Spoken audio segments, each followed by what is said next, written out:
The clock on Dante Morelli's desk read 2:17 a.m. when his phone vibrated against the polished mahogany surface. He didn't recognize the number, but in his line of work, unknown calls at ungodly hours were never good news.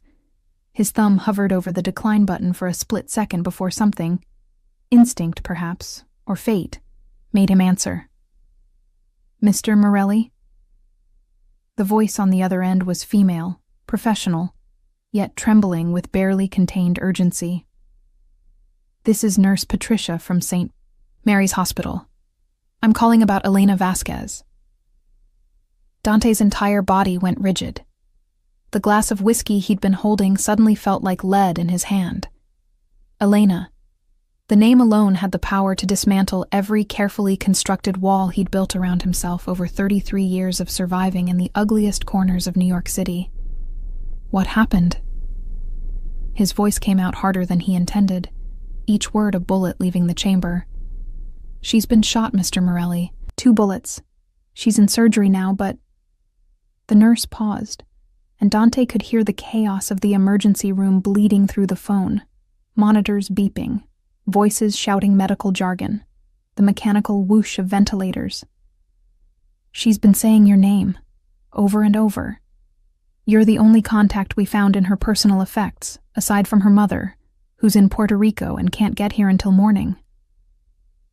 Dante was already standing, his chair scraping violently against the floor. His men, scattered throughout the private club where he'd been conducting business, immediately straightened to attention. Marco, his second in command, moved toward him with questioning eyes. "I'm on my way," Dante said into the phone, his tone brooking no argument. "You keep her alive, whatever it takes.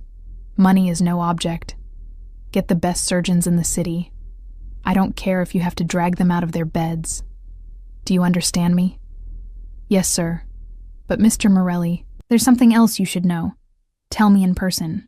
I'll be there in 10 minutes. He ended the call and looked at Marco. "Clear my schedule. Everything. I don't care if the mayor himself is waiting. Cancel it." "Boss, what's—" "Elena's been shot." The name meant nothing to most of his crew, but Marco had been with Dante long enough to recognize the shift in his boss's demeanor. In all their years together, Marco had never seen Dante Morelli afraid. Angry, yes. Ruthless, certainly. But never afraid. Until now. The drive to St. Mary's Hospital took exactly 8 minutes. Dante's driver, Carlos, broke every traffic law in existence, the black Mercedes weaving through the sparse late-night traffic, like a shark cutting through water. Dante sat in the back seat, his hands clenched into fists, his jaw tight enough to crack teeth. His mind raced through 1,000 scenarios, each more violent than the last. Who would dare? Who would be stupid enough, bold enough, to touch her? Elena Vasquez had entered his life 6 months ago under circumstances that still haunted his dreams. His nephew, Little Marco Jr., named after his second-in-command, had been rushed to St. Mary's with complications from pneumonia that had spiraled into sepsis. The boy was only 4 years old, the child of Dante's sister Maria, and the closest thing Dante had to a son of his own. For 48 hours, the family had maintained a vigil in the pediatric intensive care unit, and it was there that Dante first saw Elena. She'd been working a double shift, her dark hair pulled back in a practical bun, her scrubs adorned with cartoon characters that made the terrified children smile despite their pain. But it was her eyes that arrested him, warm brown depths that seemed to see straight through the expensive suit, the cold demeanor, the reputation that preceded him like a storm cloud. She'd looked at him and seen simply a man terrified of losing someone he loved. "He's going to be okay," she'd told Dante in the hallway outside little Marco's room, her hand briefly touching his arm. It was the first time in years anyone had dared touch him without permission. "I've seen worse cases pull through. Your nephew is a fighter. I can see it in his eyes." "How can you tell?" Dante had asked, desperate for any shred of hope. "Because he has your eyes," Elena had replied with a soft smile. And something tells me you don't know how to lose. She'd been right.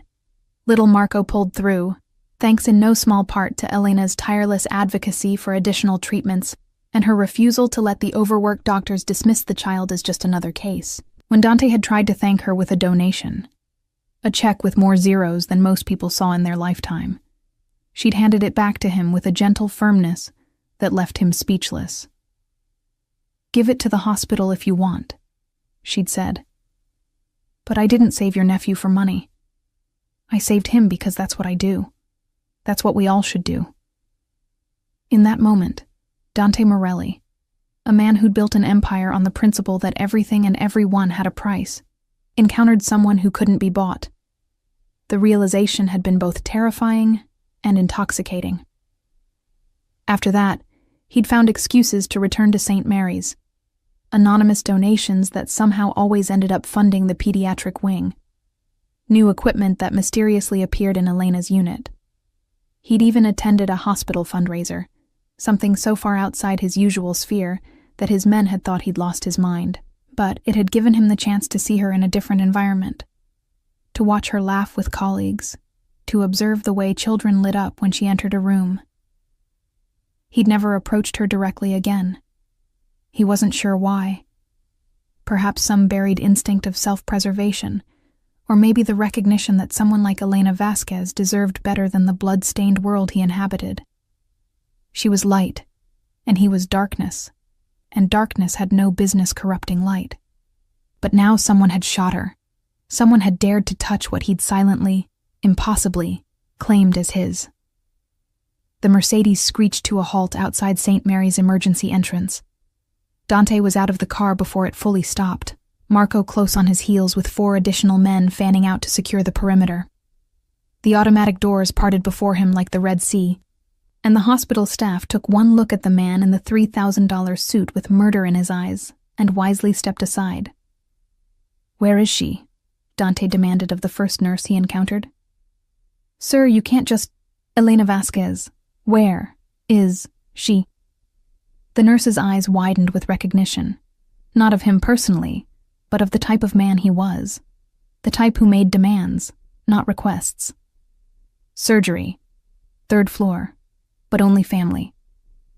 Dante was already moving toward the elevators, his men forming a protective V behind him. A security guard made the mistake of stepping into his path, one hand raised in a placating gesture. "Sir, I'm going to have to ask you to—" Marco smoothly intercepted, flashing something that might have been a badge, but definitely wasn't. Whatever he said was low and fast, and the guard's face went pale before he stepped aside without another word.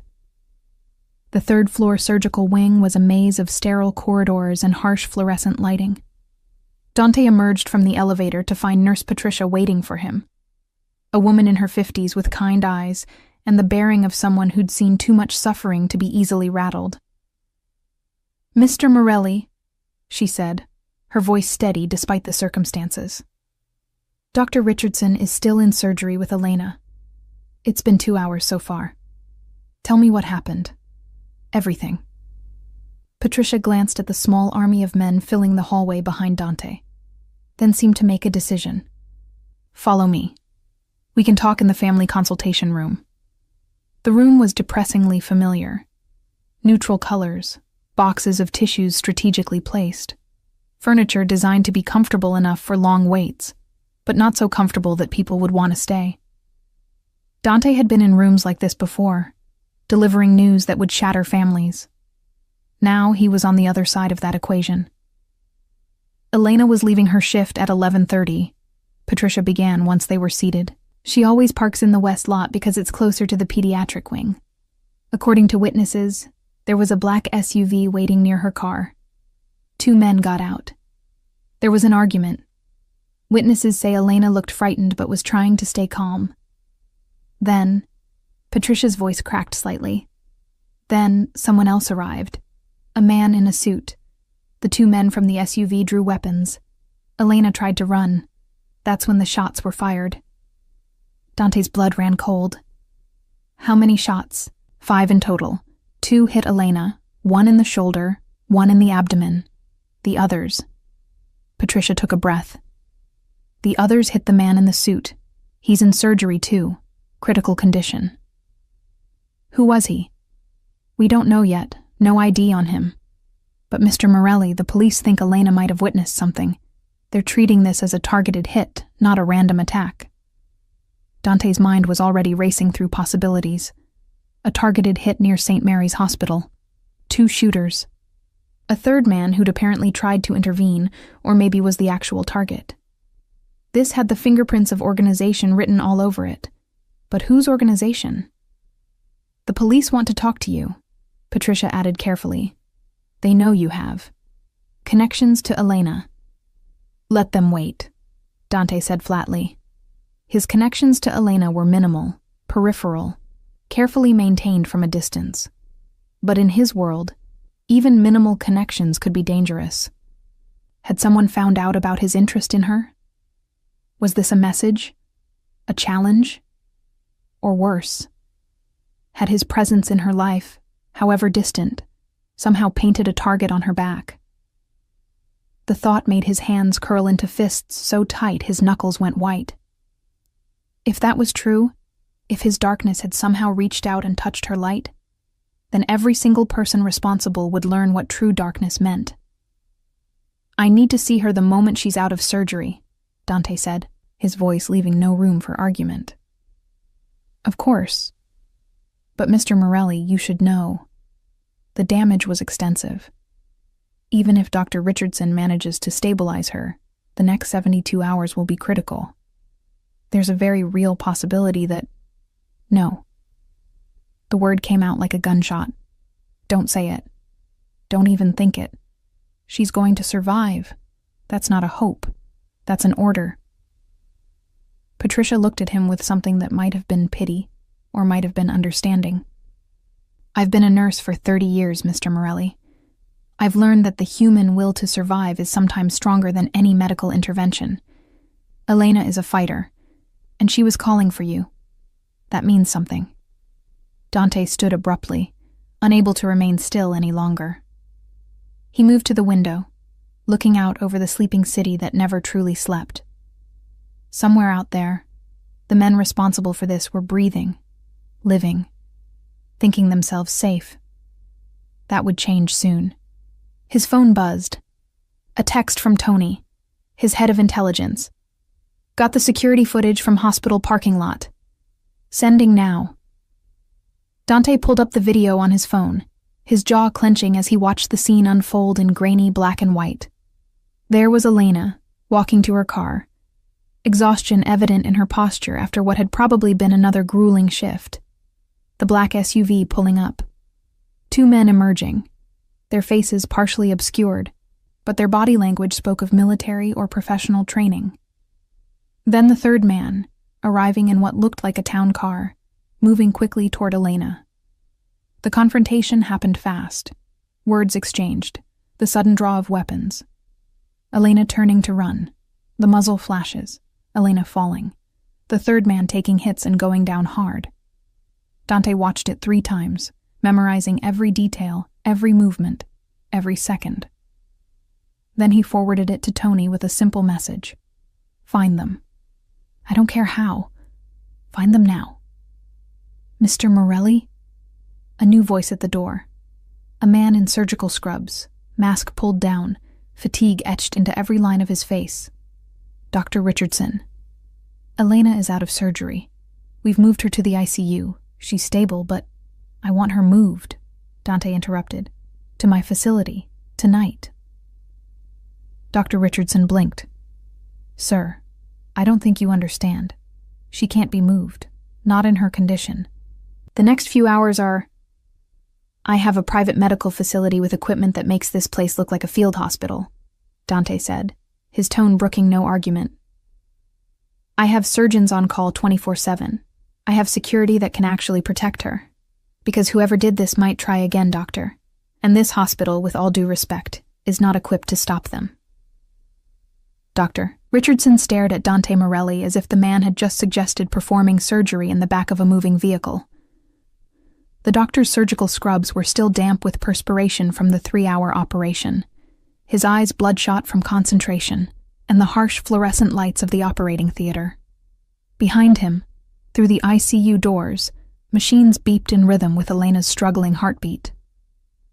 "Mr. Morelli," Dr. Richardson began, his voice strained with the kind of patience reserved for dealing with difficult family members. "I understand you're concerned, but moving a patient in Elena's condition would be incredibly risky. She's just come out of major surgery. Her vitals are barely stable. The trauma to her abdomen is exactly why she needs to be somewhere with better security and resources," Dante cut in, his voice dropping to a dangerous register that made everyone in the room instinctively step back. "Doctor, let me be very clear. The people who did this to Elena are not random criminals. This was a professional hit, and if they discover she survived, they will come back to finish the job. Can your hospital security stop that?" Dr. Richardson opened his mouth, then closed it. His eyes flickered toward the standard hospital security guard, visible through the hallway window, a man approaching retirement age whose primary job involved checking visitor badges and escorting belligerent family members out of the building. "I didn't think so," Dante continued. "My facility has armed ex-military security, surgeons trained at Johns Hopkins and Mayo Clinic, equipment that most hospitals can't afford. And most importantly, it's a location that nobody outside my organization knows about. Elena will be safe there while she recovers. Here, she's a sitting duck." "Even if what you're saying is true," Dr. Richardson argued, though his conviction was clearly wavering, "the medical risk of transport alone will be minimized by the private ambulance with advanced life support that's already en route." Marco interjected smoothly from his position by the door. "ETA 15 minutes. Full medical team on board, including a trauma surgeon in case of complications during transit." Dr. Richardson looked between Dante and Marco, realization dawning in his eyes. "You'd already decided this before you even spoke to me." "I'm not asking for permission, doctor," Dante said, his tone gentling slightly. "I'm asking for your cooperation to make this as safe as possible for Elena. You care about her. I can see that. Everyone who works with Elena cares about her. So help me protect her." There was a long moment of silence, broken only by the ambient sounds of the hospital. Distant announcements over the PA system, the squeak of wheels on linoleum, the hushed conversations of medical staff changing shifts. Finally, Dr. Richardson sighed, the sound of a man recognizing defeat when it was inevitable. "I'll need to see your facility's credentials," he said, "and I want medical personnel from our team to accompany her during transport and stay with her for at least the first 24 hours. "Done," Dante agreed immediately. "Send whoever you trust. They'll have full access to Elena and all our resources. And if she deteriorates during transport, we bring her back here immediately. No arguments." "Agreed." Dr. Richardson shook his head slowly, as if he couldn't quite believe what he was consenting to. "Give me 20 minutes to prepare her for transport and brief my team. And Mr. Morelli, if anything happens to that woman because of this decision, credentials and resources be damned, I will make it my life's mission to destroy you." Dante met the doctor's eyes without flinching. "If anything happens to her, doctor, you won't need to. I'll do it myself." As Dr. Richardson disappeared back into the ICU to prepare Elena for transport, Dante turned to Marco. "I want a complete security detail at the facility. 3 teams, rotating 8-hour shifts. Nobody gets in or out without my personal approval. And get Tony working on identifying those shooters. I want names, addresses, family members, favorite fucking coffee shops, everything." "Already on it, boss," Marco confirmed, tapping rapidly on his phone. "But there's something else you need to know. The police are here. Detectives. They're not asking nicely anymore about talking to you." Dante's jaw tightened. Police involvement was inevitable, but inconvenient. The last thing he needed was cops stumbling through his investigation, potentially tipping off whoever was behind the attack. But refusing to cooperate entirely would only make them more suspicious. "Where are they?" Waiting room, main floor, Detectives Sarah Chen and Michael Reeves. Chen's been with NYPD for 15 years, Reeves for 8. Both have solid records, not on anyone's payroll that we know of. A clean cops. That made things both better and worse. Better because they wouldn't be working against him on behalf of a rival organization. Worse because they couldn't be bought or intimidated easily. Tell them I'll give them 10 minutes after Elena is secured, Dante decided. And make sure our lawyers are standing by. I'm not answering anything without representation present. Marco nodded and moved off to make the arrangements, leaving Dante alone in the consultation room with his thoughts. Through the window, he could see the first hints of dawn beginning to lighten the eastern sky. Less than 4 hours ago, he'd been in his club, discussing import schedules and territory disputes, the routine mundanity of running a criminal empire. Now everything had shifted.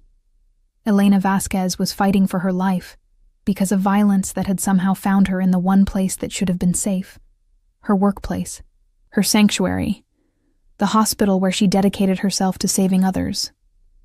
The irony was bitter and sharp.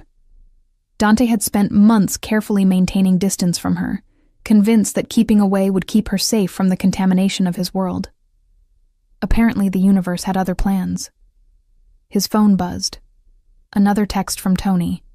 ID on third victim. Daniel Castellano, 42, attorney. Works for Whitmore and Associates. Corporate law. No obvious connection to Elena or the shooters, still digging. Dante frowned at the information. An attorney. Corporate law. That didn't fit the pattern of a random mugging, or even a standard mob hit. Corporate attorneys didn't usually find themselves in the middle of assassination attempts in hospital parking lots, unless they were involved in something much deeper than contract negotiations. He texted back, "Find out what cases Castellano was working, who his clients were, and get me everything on Whitmore and Associates. I want to know if they've ever done work for any of the families."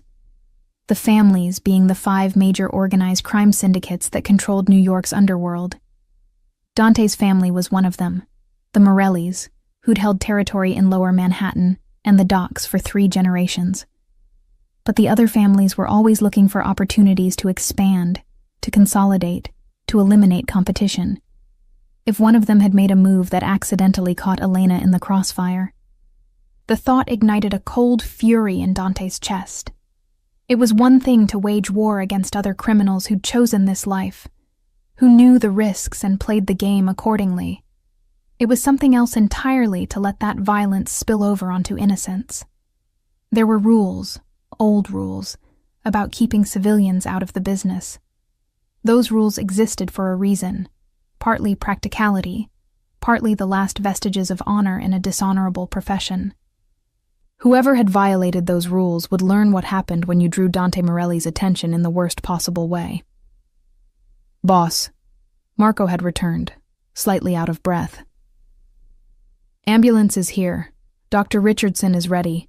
They're bringing Elena down now." Dante stood immediately, straightening his jacket. "I want to see her before they transport her." "I don't think... I need to see her, Marco. There was something in Dante's voice that made his second-in-command simply nod and lead the way back to the ICU. They took the stairs rather than wait for the elevator, Dante taking them 2 at a time despite his dress shoes. By the time they reached the 3rd floor, a small convoy was already assembling. Dr. Richardson, 2 nurses, Elena on a gurney surrounded by monitoring equipment, and Dante's private medical team in matching dark blue uniforms that looked more like tactical gear than traditional paramedic attire. Dante approached the gurney slowly, as if sudden movement might shatter something precious. Elena looked impossibly small under the white hospital blankets, her face pale except for the oxygen mask covering her nose and mouth.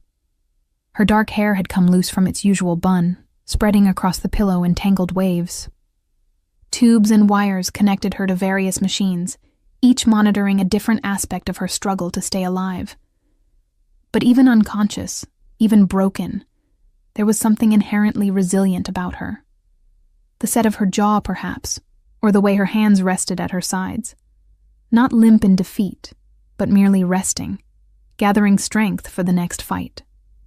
"She's a fighter," Dr. Richardson said, quietly, coming to stand beside Dante. "Stronger than she looks. The damage was extensive, but she held on through surgery even when—" He trailed off, but Dante understood what he wasn't saying, even when we didn't think she would. "How long until she wakes up?" "Hard to say. Could be hours, could be days. We've induced a medical coma to give her body time to heal. When we try to bring her out of it, depends on how well she responds to treatment." Dante reached out, his hand hovering over Elena's for a moment, before he allowed himself to gently touch her fingers. They were cool but not cold, still living, still fighting. "You're going to be okay," he whispered, though he knew she couldn't hear him.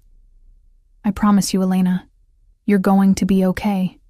He wanted to say more, wanted to tell her that he was sorry, that somehow his world had reached out and hurt her, despite all his efforts to keep her separate from it.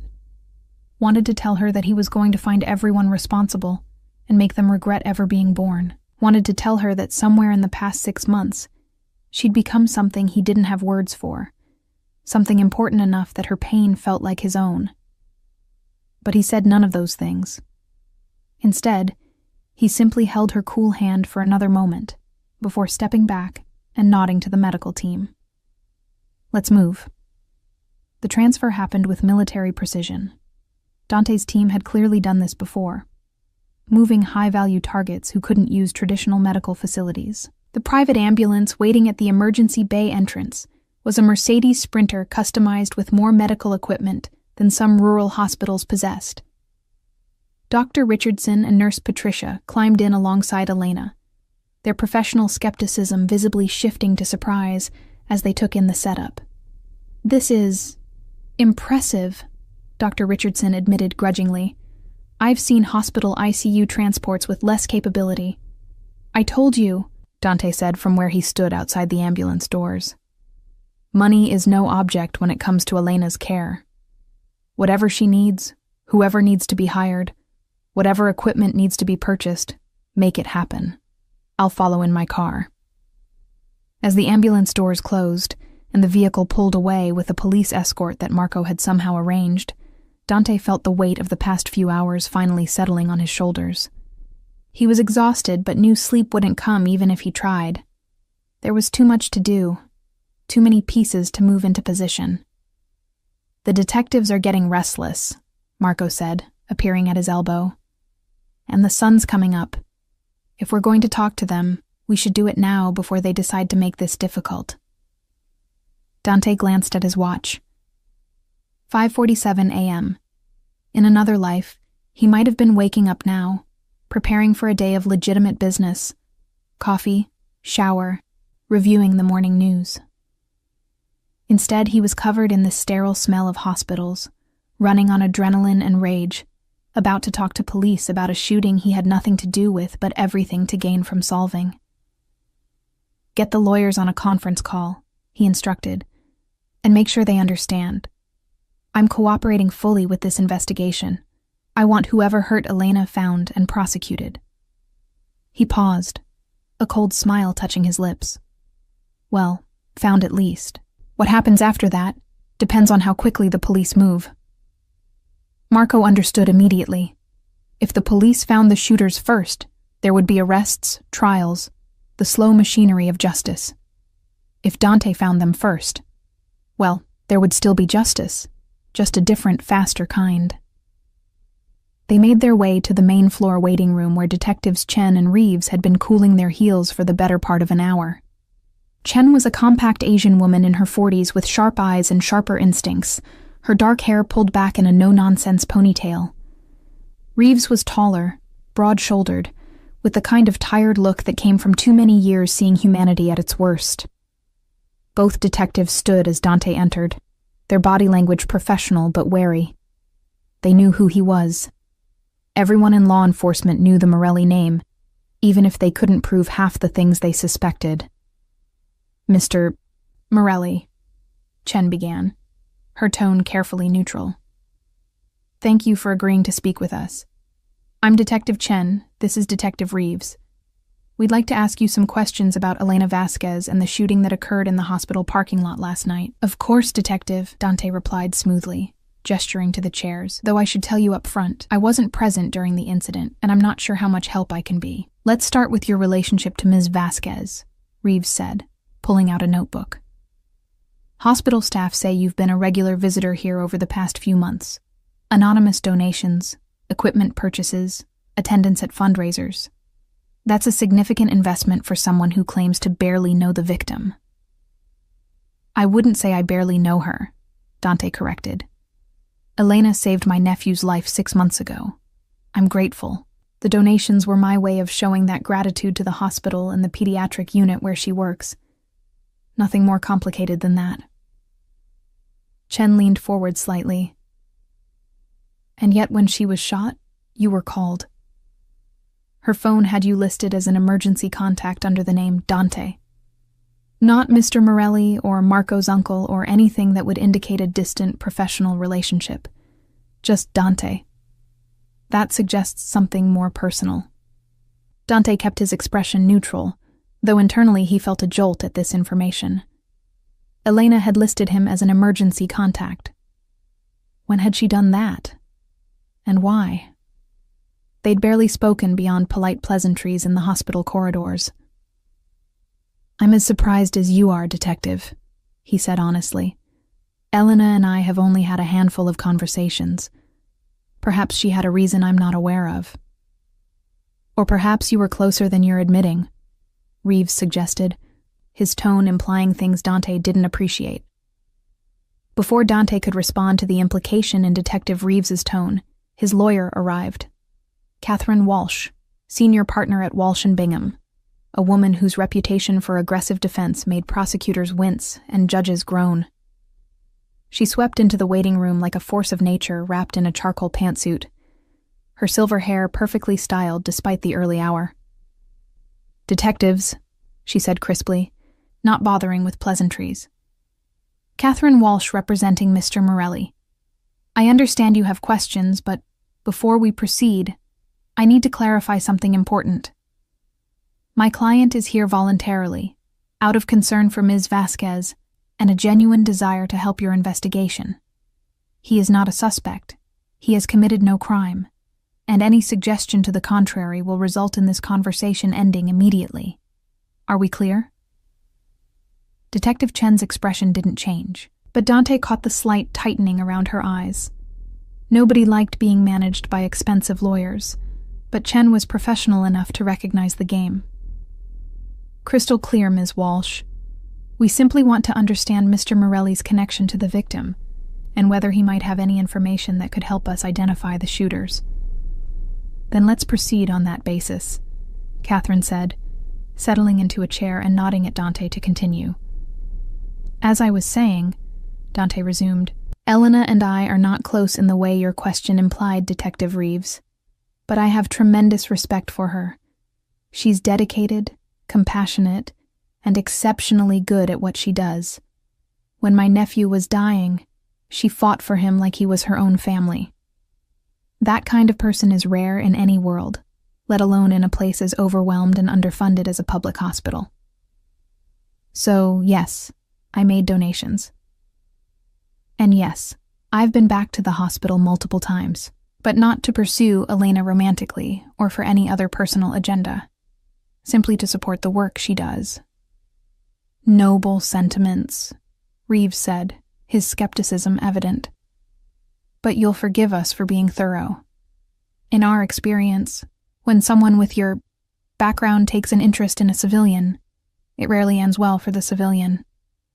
Catherine's hand came down sharply on the table. Detective, that borders on slander. My client's background consists of legitimate business interests in import-export, real estate, and hospitality.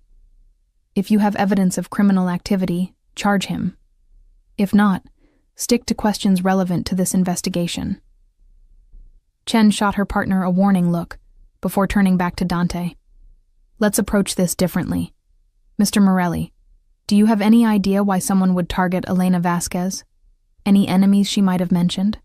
Any unusual incidents or threats in recent weeks? Dante shook his head. Elena doesn't have enemies, Detective. She's a pediatric nurse. She spends her days saving children and comforting worried parents. The very concept of someone wanting to hurt her is absurd. And yet someone did, Chen pointed out. 2 professional shooters in a hospital parking lot. This wasn't random, Mr. Morelli. The preliminary investigation suggests Elena may have witnessed something significant enough to warrant silencing her. This aligned with what Nurse Patricia had mentioned earlier. What kind of something? Reeves consulted his notebook. We're still piecing that together. But there's a complication. The 3rd victim, Daniel Castellano, the attorney who was also shot. He's connected to a case involving Senator Richard Harwood. Castellano was preparing to testify before a grand jury about financial irregularities in some of the senator's campaign funding. Dante's mind immediately began connecting dots. Senator Harwood was a political fixture in New York, 3 terms in office, chairman of several influential committees, and widely rumored to have connections to various criminal enterprises. If Castellano was preparing to testify against him, and if Elena had somehow witnessed something related to that. You think the hit was meant for Castellano, Dante said slowly, and Elena was collateral damage. That's one theory, Chen confirmed, though there's another possibility. Hospital security footage shows Elena arriving at her car first. Castellano appeared maybe 30 seconds later. The shooters were already in position, waiting.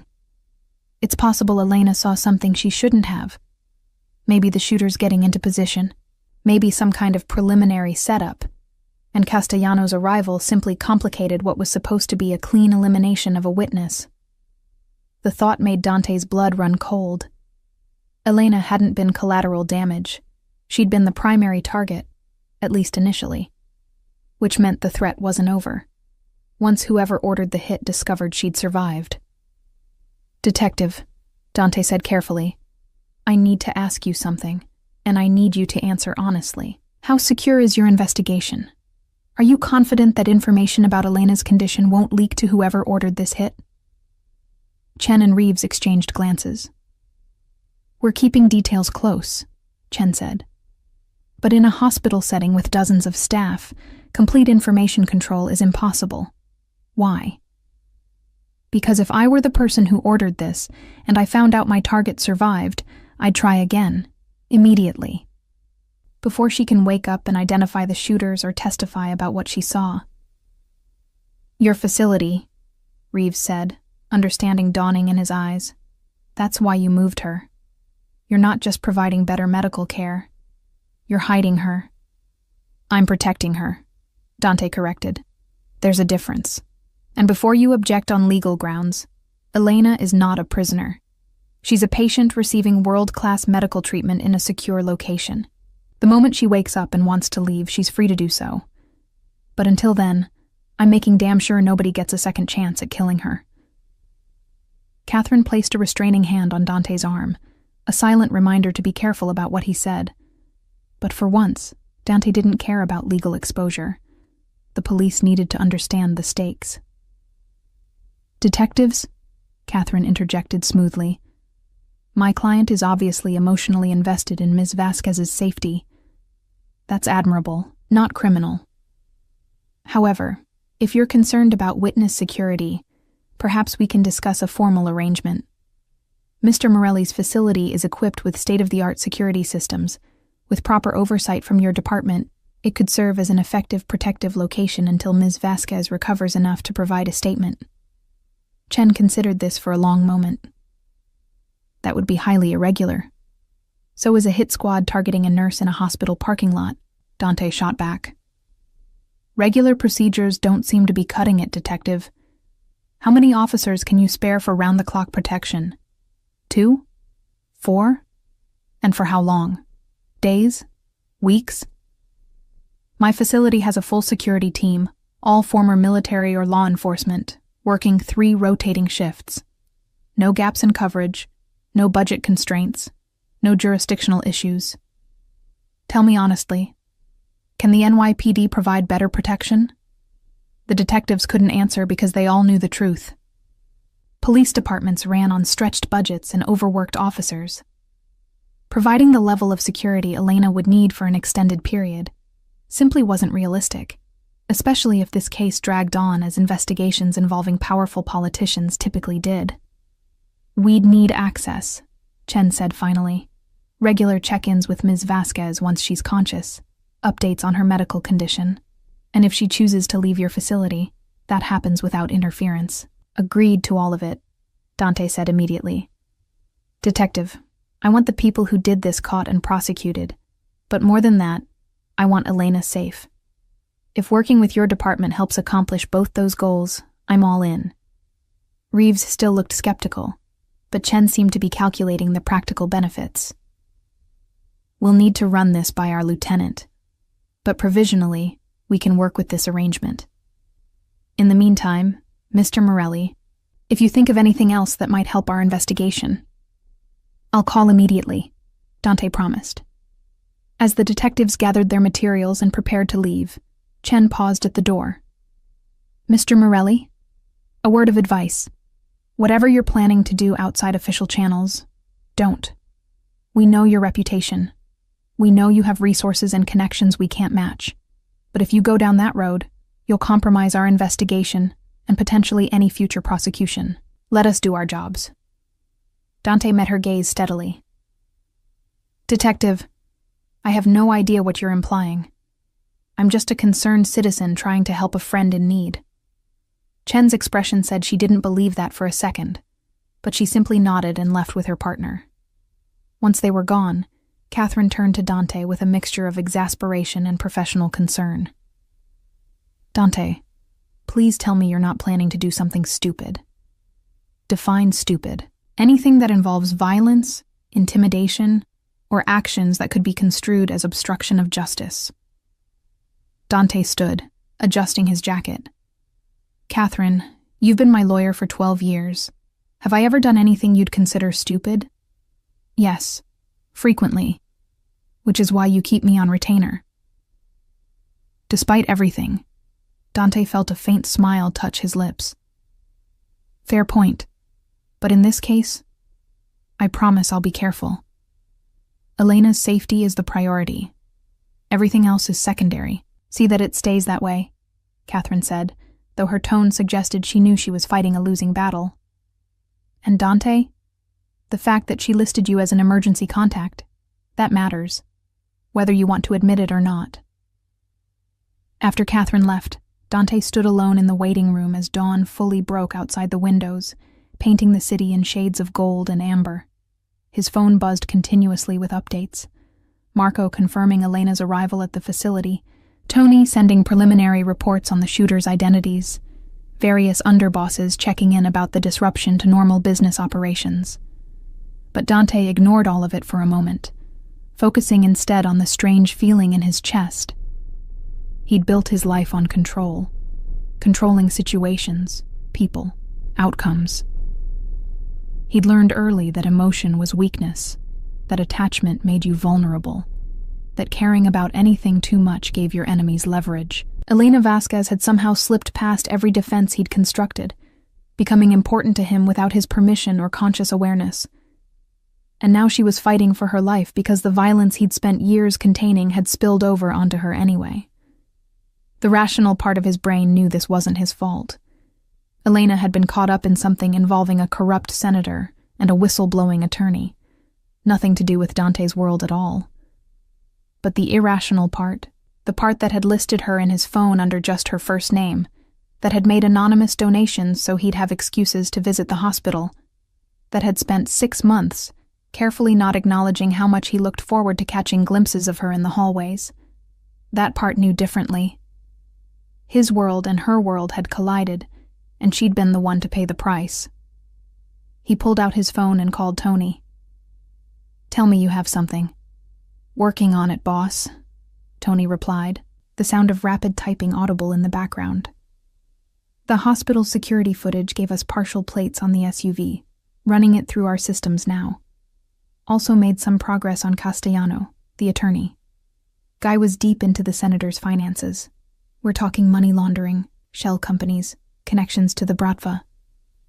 The Bratva, the Russian mob. Dante's jaw clenched. If Russian organized crime was involved, this situation had just gotten exponentially more complicated. The Russians played by different rules, had different codes, and generally gave less of a damn about traditional boundaries between criminal business and civilian life. "Keep digging," Dante ordered. "I want to know every person involved in this, from the shooters on the ground to whoever gave the order. And Tony? I want to know who the senator uses for his dirty work. Which crews, which fixers, which corrupt cops. Everything." "On it, boss. But Dante? If we go after the Russians, even to defend our own, that's going to start a war. You sure you want to light that fuse?" Dante thought about Elena lying unconscious in a hospital bed, her life hanging by a thread because she'd been in the wrong place at the wrong time. Thought about her calling his name even as she fought for survival. Thought about the fact that she'd trusted him enough to list him as an emergency contact, even though he'd never given her reason to. "If that's what it takes," he said coldly, "then we go to war. But Tony, this one is personal. Spread the word through the organization. Elena Vasquez is under Morelli protection now. Anyone who touches her, threatens her, or even looks at her wrong answers directly to me. And make sure that message reaches our Russian friends too. They need to understand what happens when they mistake a nurse for acceptable collateral." "Understood, boss. I'll put out the word."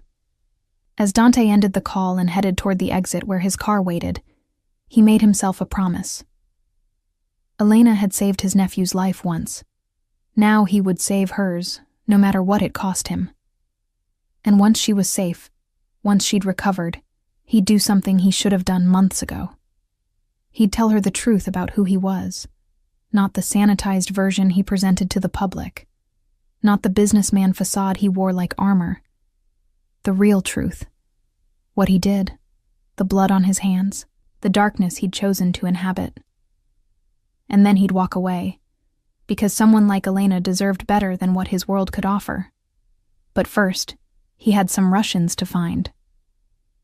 The Morelli private medical facility occupied 3 floors of what had once been a boutique hotel in Tribeca. From the outside, it looked like any other renovated historical building in the neighborhood. Elegant brick facade, carefully restored period details, the kind of place that would house expensive lofts or a trendy tech startup. Nothing about it suggested the state-of-the-art medical center hidden inside, complete with operating rooms, ICU beds, and equipment that rivaled the best hospitals in Manhattan. Dante arrived 40 minutes after Elena's ambulance, having stopped at his apartment to shower and change. The blood-tinged smell of the hospital had been clinging to him, a constant reminder of how close Elena had come to dying. Now, dressed in fresh clothes and running on nothing but black coffee and adrenaline, he made his way through security checkpoints that would have impressed a head of state. Dr. Richardson and Nurse Patricia were standing outside Elena's room when Dante arrived on the 3rd floor, deep in conversation with Dr. Yuki Tanaka, the head of Dante's medical staff. Tanaka was a brilliant trauma surgeon who'd left a prestigious position at Johns Hopkins after becoming disillusioned with hospital bureaucracy and insurance company interference. Dante paid her 3 times what she'd made at Hopkins and gave her complete autonomy in medical decisions, an arrangement that had saved more than a few lives over the years, though rarely under circumstances this personal. "Mr. Morelli," Dr. Tanaka greeted him, her expression professionally neutral. "I've been reviewing Ms. Vasquez's case with Dr. Richardson. The surgery was excellent work, and the transport went smoothly. She's stable. All vitals are within acceptable ranges considering the trauma. I'm optimistic about her recovery, though the next 48 hours remain critical. Can I see her? Of course. But I should warn you, she's still in a medically induced coma. She won't be able to hear you or respond." Dante nodded and moved toward the door, then paused. "Dr. Richardson, Nurse Patricia, thank you for saving her life and for trusting me enough to allow this transfer." I know it wasn't an easy decision." Dr. Richardson studied him for a long moment, as if trying to reconcile the dangerous man he'd heard about with the one standing before him, clearly exhausted and worried about a patient. "She matters to you," he finally said. "That much is obvious. Just make sure you're protecting her for the right reasons, Mr. Morelli. Elena deserves that." "She deserves a lot more than what my world can offer," Dante replied quietly. "But protection is something I can actually provide." Inside the room, Elena looked even more fragile than she had at St. Mary's, perhaps because the clinical efficiency of Dante's facility somehow emphasized her vulnerability. She was connected to fewer machines here. Dr. Tanaka ran a tighter operation with better technology, but the effect was still jarring. This woman who'd seemed so capable and strong when she was working, who'd faced down Dante's intimidating presence with calm professionalism, was now utterly dependent on machines and medications to keep her alive. Dante pulled a chair close to the bed and sat down, careful not to disturb any of the medical equipment. Her hand was resting on top of the blanket, and after a moment's hesitation, he took it gently in his own. Her skin was warmer than it had been at the hospital, which he took as a good sign. "I don't know if you can hear me," he said softly, aware of how foolish talking to an unconscious person should feel, but finding he didn't care. "The doctors say probably not, that you're too deep under right now. But just in case, I wanted you to know you're safe. You're going to recover. And whoever did this to you, Elena, they're going to pay for it. I promise you that." He sat there for what might have been minutes or hours, time losing its usual meaning in the quiet of the room. His phone buzzed periodically with updates from his organization, but he ignored it. For once, the business of running a criminal empire could wait. A soft knock at the door announced Marco's arrival. "Boss, sorry to interrupt, but Tony's got something. He's downstairs in the conference room, says it's urgent." Reluctantly, Dante released Elena's hand and stood. He leaned down, surprising himself by pressing a gentle kiss to her forehead. "I'll be back," he whispered. "I promise." The facility's conference room was on the ground floor, a windowless space designed for privacy and security. Tony was already there, his laptop open on the table, surrounded by printed photographs and documents. He looked like he hadn't slept, his usual neat appearance disheveled, his eyes red from staring at screens. "Please tell me you have good news," Dante said, closing the door behind him. "Good and bad," Tony replied. "Good news first. I identified the shooters, Alexei Volkov and Dmitry Sokolov, both former Spetsnaz, both working as enforcers for the Kozlov Bratva. They're not subtle operators. Their specialty is intimidation and wet work, not surgical hits. Which explains why everything went sideways when Castellano showed up. They were sent to kill a nurse, not handle a complication." Dante studied the photographs Tony had pulled up. Two hard-faced men in their 30s, the kind of people who looked dangerous even in casual settings. "Where are they now?" "That's the bad news. Volkov's dead. Killed in what looks like a professional cleanup about 3 hours after the hospital shooting. Single bullet to the back of the head, execution style. Body was found in a warehouse in Red Hook. Sokolov's gone to ground. We're working on finding him, but he's smart enough to know he's next on the chopping block." Dante absorbed this information, his mind racing through implications. Someone's cleaning house, eliminating loose ends. Exactly. And there's more. Tony pulled up another file on his laptop. "I dug into Senator Harwood's connections like you asked. Turns out he's been taking money from Viktor Kozlov's operation for years. Campaign contributions laundered through legitimate businesses, personal favors, protection from investigations. In exchange, Harwood makes sure certain police operations get redirected, certain prosecutions don't happen, certain regulatory issues disappear. So when Castellano, the attorney, decided to testify about Harwood's financial irregularities, He was threatening to expose not just the senator, but Victor's entire New York operation. Tony finished. We're talking about RICO charges, asset seizures, international investigations, the kind of heat that could bring down the whole Bratva presence in the city. Dante leaned back in his chair, the pieces falling into place. And Elena? Wrong place, wrong time. Or... Tony hesitated, pulling up more documents. There's another possibility. Elena works in the pediatric wing at St. Mary's, right? Guess who else has a connection to that hospital? Senator Harwood's daughter, Emily Harwood. She's been receiving treatment there for leukemia. Top secret. Kept out of the press for political reasons. Elena would have had access to patient records, might have seen something, noticed something that connected the senator to Victor's operation. You're suggesting Elena was targeted because she might have been a potential witness, even if she didn't know she was one. I'm saying Victor doesn't leave loose ends. If there was even a chance Elena had seen something that could tie back to the senator, who ties back to the Bratva, Tony shrugged. They'd eliminate the threat. Dante felt his rage crystallizing into something cold and focused. Elena had been marked for death not because of anything she'd done, but simply because she existed in proximity to powerful people's secrets. The randomness of it, the casual cruelty, made his hands curl into fists. Find Sokolov, he ordered. I don't care what it costs or what you have to do. I want him alive. He's going to tell me everything about who gave the order, how the operation was supposed to go down, and what they planned to do if Elena survived. Everything. And then?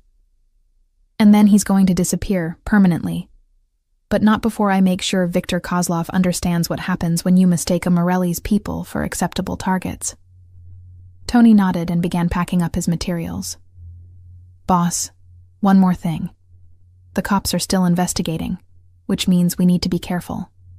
If we move too overtly against the Bratva, even in retaliation, it could blow back on us.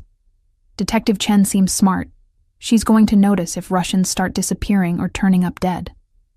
Let her notice, Dante said coldly, but make sure nothing leads back to us directly. I want this handled cleanly. And Tony, put out feelers with the other families. I want them to know what happened and that we're responding. If Victor has any sense of self-preservation, he'll offer compensation and cooperation. If he doesn't, Dante let the threat hang in the air. The next 2 days were a masterclass in controlled violence and strategic pressure. Dante divided his time between Elena's bedside and the systematic dismantling of Victor Kozlov's operation in New York. It started small, a few key Bratva enforcers finding themselves arrested on outstanding warrants that suddenly became police priorities. Several profitable operations getting raided by cops who'd received anonymous tips about illegal activities. Nothing that could be traced directly to Dante, but the message was clear. The Morellis were applying pressure. Meanwhile, Dante's people worked the streets, following up leads on Sokolov's whereabouts. The missing shooter had gone deep underground, but even the best hiding places eventually revealed themselves to someone with enough resources and motivation. It was Marco who finally caught the break, tracking Sokolov through a girlfriend who worked at a Russian nightclub in Brighton Beach. We've got him, Marco reported on the 3rd day after the shooting. Safe house in Coney Island, minimal security. Probably thinks he's beneath our notice with everything else going on. Bring him to me, Dante ordered, alive and able to talk. Beyond that, I don't care what condition he's in. The extraction happened at 3 a.m., quick and professional. Dante's team hit the safe house with overwhelming force, neutralizing the 2 guards before they could even draw weapons. Sokolov tried to run, but made it less than half a block before being tackled and zip-tied. By 4 a.m., he was in one of Dante's warehouses in Red Hook, the same neighborhood where his partner Volkov's body had been found. Dante arrived an hour later, having spent the previous evening reading to Elena. Dr. Tanaka had suggested that auditory stimulation might help patients in medically induced comas, so Dante had taken to reading aloud from a collection of children's stories he'd found in the facility's library. The same kind of stories Elena apparently used to calm frightened children in the pediatric ward. He'd felt ridiculous at first, sitting there reading about talking animals and magical forests to an unconscious woman. But there was something cathartic about it, something that kept his mind focused on the future where Elena would wake up and be okay, rather than dwelling on the violence he was about to commit. Now, standing in the warehouse with Dmitry Sokolov zip-tied to a chair in front of him, the contrast between those two worlds couldn't have been more stark. Sokolov was a mess. Bloody nose, split lip, one eye already swelling shut from where he'd resisted capture. But he was conscious and terrified, which was exactly what Dante needed. "Dmitry Sokolov," Dante said conversationally, pulling up a chair and sitting down opposite the Russian. "Former Spetsnaz, current enforcer for Viktor Kozlov, and recently employed as an assassin targeting innocent nurses. We need to have a conversation." "I want lawyer," Sokolov said in heavily accented English. "I know my rights. You cannot—" The backhand came so fast, Sokolov didn't see it coming. The impact snapped his head to the side, blood spraying from his reopened lip. "Let me explain something to you," Dante continued calmly, as if the violence hadn't interrupted his sentence. "You're not under arrest. There are no lawyers coming. There are no rights being violated here. This is simply one professional to another, having a conversation about choices and consequences. Your partner, Alexei Volkov, someone put a bullet in his head. That person was probably Victor, cleaning up loose ends. Which means right now you have two options." Dante leaned forward, his eyes locked on Sokolov's. "Option 1, you tell me everything. Who gave you the order to kill Elena Vasquez, why she was targeted, what the plan was if things went wrong, and anything else I want to know. In exchange, I let you live. Not free, not unpunished, but alive. I'll even throw in protection from Victor's people if you're worried about reprisal." "And option 2?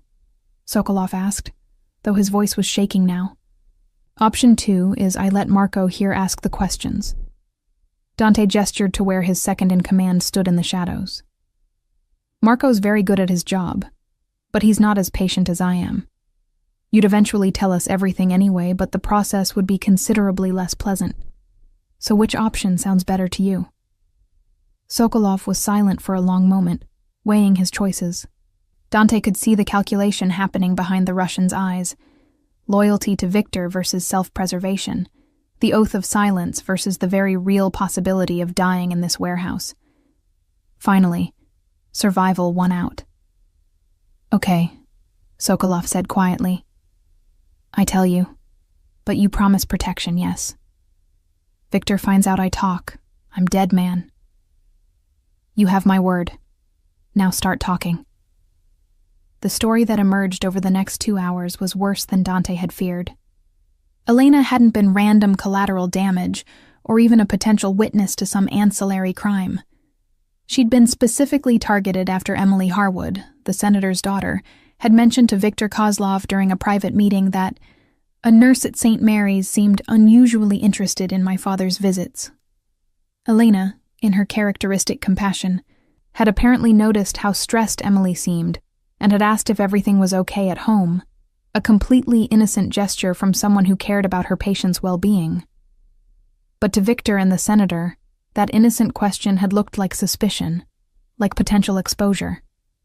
They'd decided elimination was safer than risk, ordering Sokolov and Volkov to make it look like a mugging gone wrong. Castellano's arrival had complicated things. He'd apparently been meeting Elena to discuss her testifying about what she'd seen in patient records, though the attorney had been killed before the meeting could happen. "Victor was angry when we failed," Sokolov concluded. "Said we were sloppy, that we'd brought heat down on operation. Alexei, he was panicking, talking about running. That's when Victor had him killed. I knew I was next, so I ran first." Dante sat back, processing the information. Elena had been condemned to death for showing compassion, for doing her job well, for being the kind of person who noticed when others were in distress. The injustice of it made his blood boil. "One more question," Dante said. "Where does Victor operate from? I'm not talking about his public businesses. Where does he actually run his empire?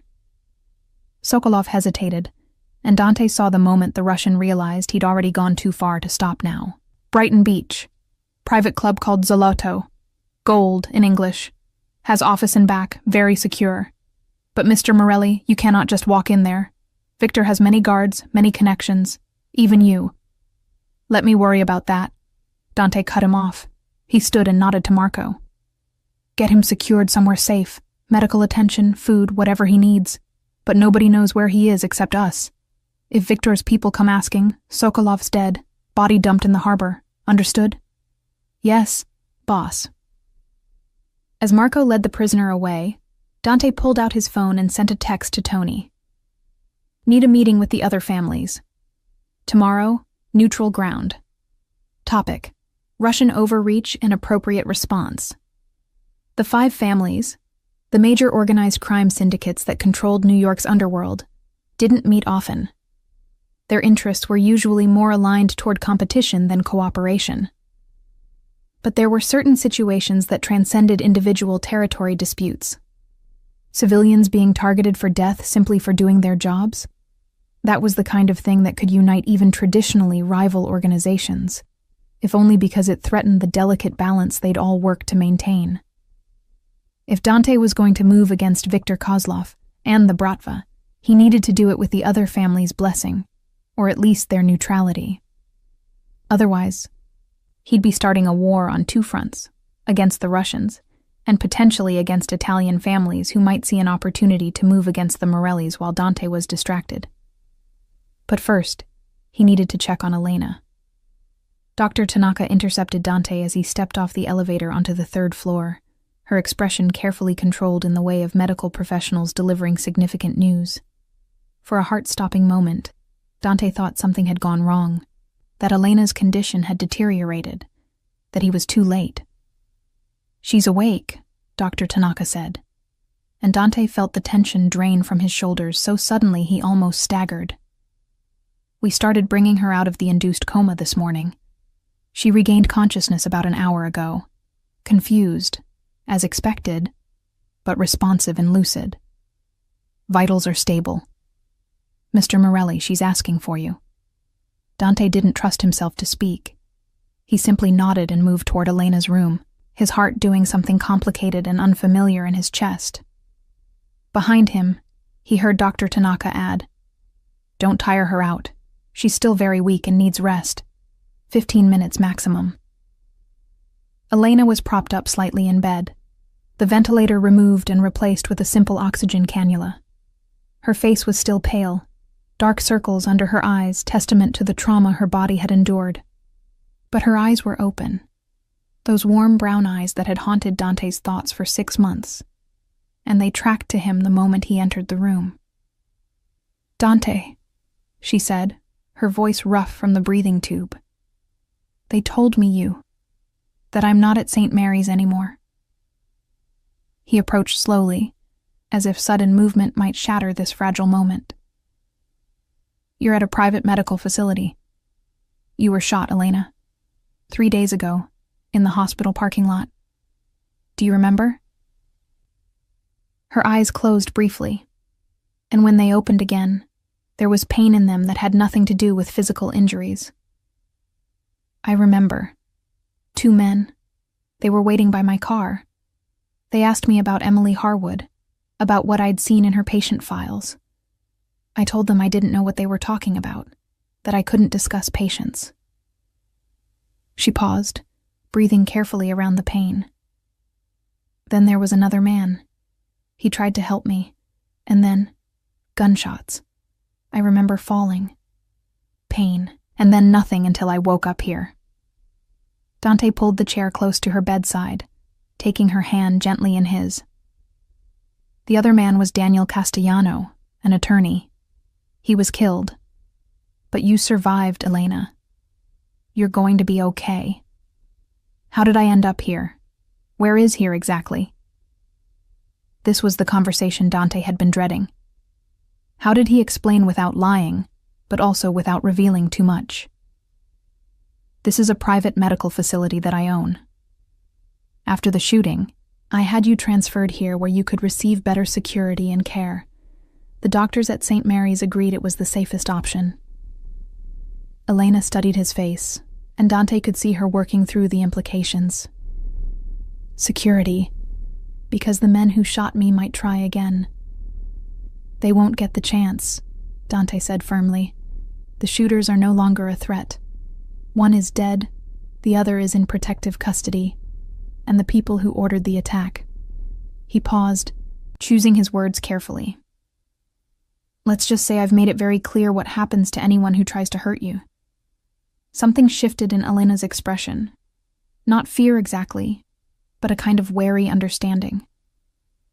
Who are you, Dante? Really? Because I don't think you're just a grateful uncle who makes generous donations to hospitals. He'd known this moment would come, had prepared for it, but it was still harder than he'd expected to find the right words. You're right. I'm not. Elena, my full name is Dante Morelli. Does that name mean anything to you? He saw recognition dawn in her eyes, followed by a complex mix of emotions he couldn't quite read.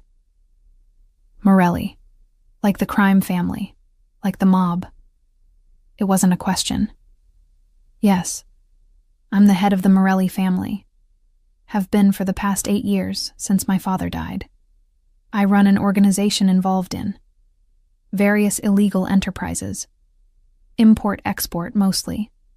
Along with some other businesses I'm not proud of. I'm not a good man, Elena. I've done things that would horrify you. Hurt people. Worse than hurt them. But I need you to understand. I never wanted my world to touch yours. Never. I tried to keep my distance, to keep you safe from all of this. Then why did you keep coming to the hospital? Elena asked, her voice soft but steady. Why the donations? Why did I have you listed as an emergency contact, Dante? I've been asking myself that since I woke up. You had me listed as a contact? Dante asked, the question coming out more vulnerable than he'd intended. I didn't know that. I never asked you to do that. I know, but after you came to the fundraiser, I saw you talking to some of the children in the ward. Do you remember? There was a little girl, Sophia. She was terrified because she had to have surgery the next day. You sat with her for almost an hour, just talking to her about your nephew, how he'd been scared too, but everything turned out okay. You made her laugh, Dante. And I thought anyone who could be that gentle with a frightened child, anyone who cared that much, deserved to have someone they could call if they needed help. Dante felt something crack open in his chest. Elena, I don't deserve... Maybe not, she interrupted, surprising him with her directness. But deserving and needing aren't the same thing. You saved my nephew's life once, and now you've saved mine. Twice, actually. Once by having me moved here, and again by... She trailed off, her eyes searching his face. What did you mean when you said you've made it clear what happens to anyone who tries to hurt me? This was dangerous territory. Dante took a breath and decided on honesty, or as much honesty as he could give without completely horrifying her. The shooting wasn't random. You were targeted by Russian organized crime because they thought you might be a witness to something involving a corrupt senator. Once I understood that, I took steps to make sure they knew you were under my protection. That attacking you again would mean going to war with the Morelli family. Protected me, Elena repeated slowly. By threatening to start a mob war. If necessary, yes. She was quiet for a long moment, her fingers moving slightly against his, where their hands were still joined. The doctors told me I was saying your name. When I was unconscious, fighting to stay alive. They said I kept calling for you. Do you know why that is, Dante? He shook his head, not trusting his voice. Because somewhere in the back of my mind, even unconscious, I knew you would come, Elena said softly. I knew you would make sure I was safe. I've known for months that there was something between us, some connection I couldn't explain. Every time you came to the hospital, I could feel you watching me from across the room, Every anonymous donation that arrived, I knew it was from you. Every time I treated a child, I wondered if you'd hear about it somehow. Elena, let me finish, she said, her grip on his hand tightening despite her weakness. I'm not naive, Dante. I know what you are, what you do, and I know I should be terrified right now, or at least wanting to get as far away from you as possible. But I'm not. Maybe I'm in shock, or maybe the medications are affecting my judgment, or maybe. She paused, her eyes meeting his directly. Maybe I've been falling for you since that first night in the pediatric ICU, when you looked at your nephew with such love that I could see the man behind the reputation. Dante felt like the world had tilted on its axis. You can't feel that way about me. Elena, I'm dangerous. My world is violent and dark, and you deserve so much better than— Don't I get a say in what I deserve? Elena asked, a hint of her usual spirit breaking through the exhaustion. Don't I get to decide what I want, who I want to trust? Not if it puts you in danger. And being close to me, being important to me, that's the most dangerous thing you could do. He stood abruptly, pulling his hand away from hers despite how much it cost him. Elena, once you're recovered, I'm going to make sure you're safe. Really safe. New identity if necessary. Relocation. Money to start over somewhere far from New York and far from me. It's the only way I can protect you from the consequences of my life. And if I don't want that? Elena's voice was trembling now, though whether from emotion or exhaustion, Dante couldn't tell. If I want to stay here, in New York, living my life. If I want to see where this connection between us leads, then you'd be making a mistake that could cost you everything, Dante said, his voice harder than he intended. The people who tried to kill you are just the beginning, Elena. There will always be someone trying to use you against me. Always another threat, another danger. I can't put you through that. I won't. He turned toward the door, needing to leave before he said something he couldn't take back, before he gave in to the desperate urge to stay by her side and pretend they could somehow make this impossible situation work. Dante, wait. Elena's voice stopped him at the threshold. At least tell me one thing. When you were making all those threats to protect me, when you were tracking down the people responsible, were you doing that just because you're a good person who helps innocent victims? Or was there more to it? Dante stood there for a long moment, his hand on the doorframe, fighting with himself. Finally, without turning around, he said, There was more to it. So much more. But that's exactly why I have to walk away. Because caring about you makes you a target, and I'd rather live with that pain than risk your life again. He left before she could respond, closing the door gently behind him. In the hallway, he leaned against the wall, his eyes closed, trying to compose himself. Dr. Tanaka appeared beside him, her expression sympathetic.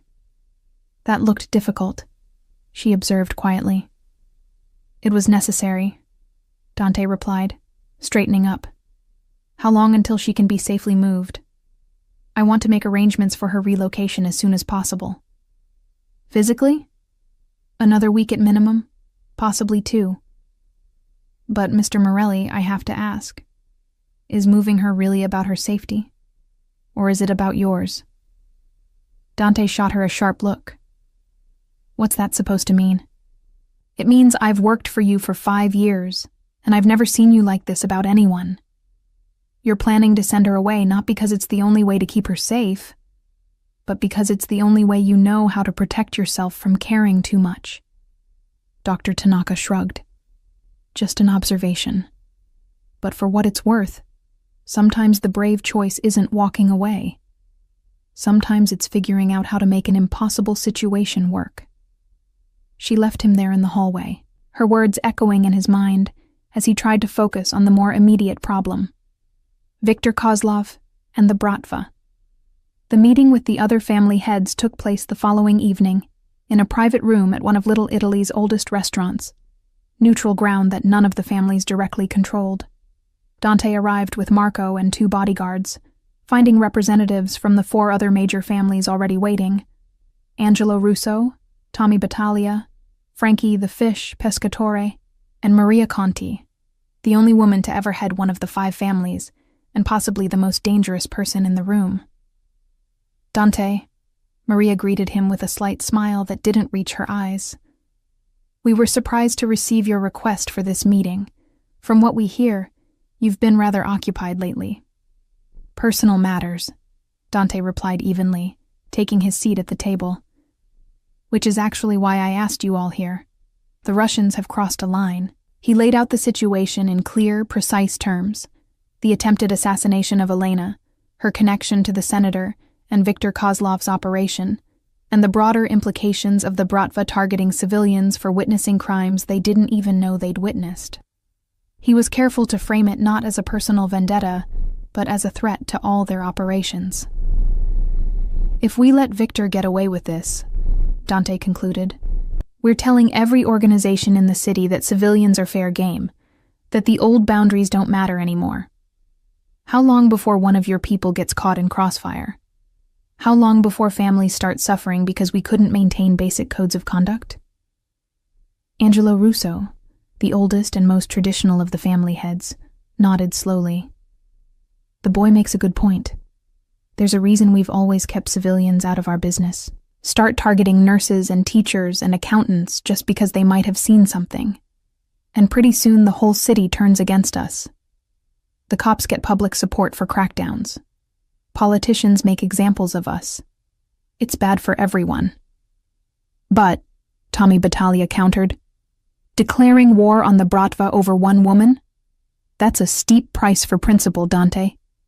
Viktor's operation brings in millions every year. He's got connections to Eastern European networks we can't match. You really want to pick that fight?"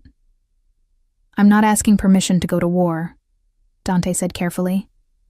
"I'm informing you that I'm moving against Viktor with or without your support. But if the 5 families present a united front on this, Viktor will back down. He's not stupid. He knows he can't fight all of us simultaneously and survive. Give me your backing, and this ends without a shot being fired. Refuse, and yes, there will be war. But it won't just be my problem. Viktor will see the division as weakness, and he'll expand into all our territories while we're distracted." Maria Conti had been silent throughout the discussion, but now she leaned forward, her dark eyes assessing Dante with unsettling intensity. "This woman, this nurse, she's more than just principal to you, isn't she? You care about her, personally." There was no point in lying. "Yes. And if we back you on this, if we help you pressure Viktor into compensation and a guarantee of no further action, what happens then? Do you keep this woman in your life? Make her a target for every ambitious punk who thinks hurting your girlfriend will give them leverage? Or do you do the smart thing and send her away?" Dante felt the weight of everyone's attention on him. This was the real question, the one that determined whether the other families would see him as rational or compromised. A mob boss who could be manipulated through personal attachments was a weak boss, a liability. "I'm sending her away," he said, and was surprised by how much it hurt to say it out loud. "Once she's recovered, I'm setting her up with a new life far from New York. New identity, financial security, protection but from a distance. She'll be safe, and she'll be free of any connection to me or this life." Maria studied him for another long moment, then nodded. "All right, I'll support your move against Viktor, not because I give a damn about your personal life, but because he's right." She gestured to Angelo. "The Russians are getting too bold. Better to remind them now where the boundaries are." One by one, the other family heads agreed. Not enthusiastically, but with enough consensus that Dante knew he had what he needed. They would approach Viktor together, make it clear that his actions were unacceptable, and that further moves against Elena or any other civilians would result in a united response from the Italian families. It was more than Dante had hoped for, and exactly what he'd needed. The meeting with Viktor Kozlov happened 2 days later in yet another neutral location, this time a warehouse in Queens that had seen its share of negotiations over the years.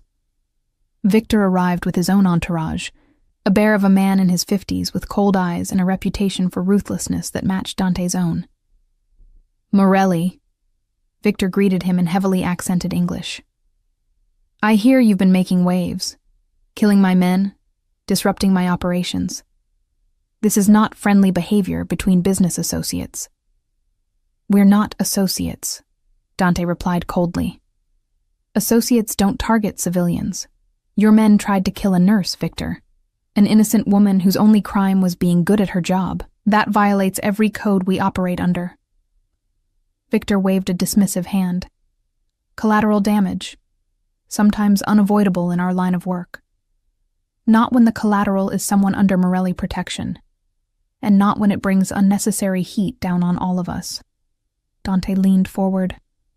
"Here's how this is going to work. You're going to make a formal apology to the 5 families for overstepping.